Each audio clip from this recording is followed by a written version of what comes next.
It's a Douglas DC-932, a twin-engine jet with a distinctive T-tail stabilizer at the rear. The DC-9 has been in service for over 3 decades and was once a mainstay of American domestic aviation. Now 27 years old, this particular plane has clocked up over 68,000 hours in the air and is currently owned by the budget airline ValueJet. Ramp agents load the DC-9's forward cargo hold with passenger baggage, 23 kilos of US mail, and some aircraft parts, 3 tires, and several cardboard boxes labeled COMAT, short for company material. There have been some minor mechanical problems. The jet's autopilot isn't working properly. A fuel gauge and cabin, and there's been a fault in the hydraulics backup circuit. Faulty equipment is not an unusual state of affairs at ValueJet. The carrier sells low-cost airfares using old planes bought from around the world.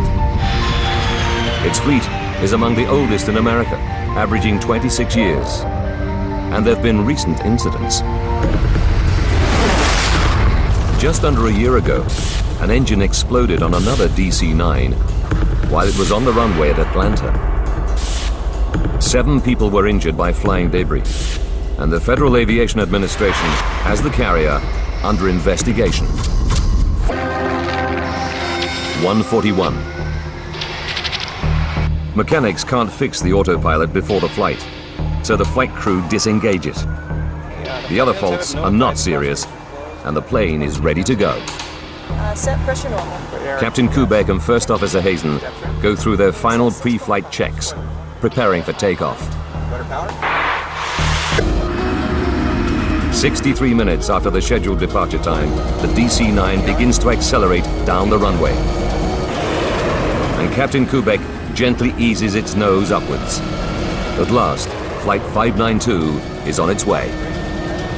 But at 2:10 p.m., just minutes after takeoff, people start to smell smoke.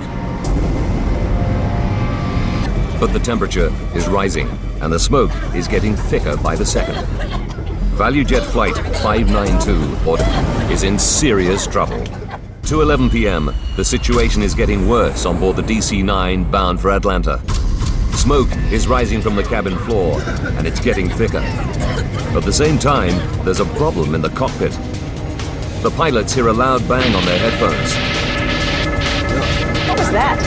I don't know. They know there's a problem with the plane's electrics because the battery charger has activated, trying to restore power. We're losing everything.